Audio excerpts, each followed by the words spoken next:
Hi friends, welcome back to Asha's Creations. ഇന്നത്തെ recipe കരിക്കിൻ juice ആണ്. വളരെ സിമ്പിൾ ആയിട്ടുള്ള ഒരു റെസിപ്പിയാണിത്. അതിനായി ഞാനിവിടെ 2 കരിക്കിനിൽ നിന്നുള്ള വെള്ളമാണ് എടുത്തിരിക്കുന്നത്. അതായത് 1/2 ലിറ്റർ വെള്ളം എനിക്ക് കിട്ടിയിട്ടുണ്ട്. പിന്നെ ഒരു കരിക്കിന്റെ കാമ്പുമാണ് എടുത്തിരിക്കുന്നത്. ഇനി കരിക്കിന്റെ കാമ്പ് ഒരു മിക്സിയുടെ ജാറിലിട്ട് ഇട്ട് കൊടുക്കാം. കരിക്കിൽ വളരെ കുറച്ച് കാമ്പേ ഉള്ളൂ എങ്കിൽ 2 കരിക്കിന്റെയും കാമ്പ് ഇതിനകത്തേക്ക് ചേർക്കാവുന്നതാണ്. ഇനി ഇതിലേക്ക് കുറച്ച് കരിക്കിന്റെ വെള്ളം ഒഴിക്കാം. അതുപോലെ 2 ടേബിൾ സ്പൂൺ പഞ്ചസാര ഓപ്ഷണലാണ്. മധുരം കൂടുതൽ വേണമെന്നുള്ളവർ മാത്രം ചേർത്താൽ മതി. അപ്പോൾ ഇനി ഇത്ര ചേർത്ത് ഇതൊന്ന് അരച്ചെടുക്കാം. ഇപ്പോൾ ഇത് നല്ലപോലെ അരച്ചെടുത്തിട്ടുണ്ട്.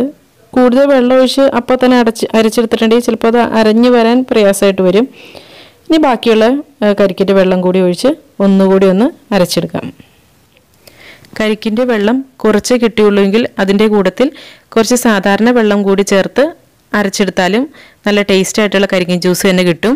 അപ്പോൾ അങ്ങനെ നല്ല ടേസ്റ്റ് ആയിട്ടുള്ള കരിക്കിൻ ജ്യൂസ് റെഡി ആയിട്ടുണ്ട്. ഇനി ഇതൊരു സെർവിങ് ഗ്ലാസ്സിലിട്ട് ഒഴിക്കാം. തണുപ്പ് വേണമെന്നുള്ളവർക്ക് കുറച്ച് ഐസ് ക്യൂബ്സ് ഒക്കെ ഇട്ട് സെർവ് ചെയ്യാവുന്നതാണ്. അപ്പോൾ ഇതെല്ലാവരും ഒന്ന് ട്രൈ ചെയ്ത് നോക്കുക. നിങ്ങളുടെ അഭിപ്രായങ്ങളും നിർദ്ദേശങ്ങളും ഒക്കെ കമൻസിലൂടെ അറിയിക്കുക.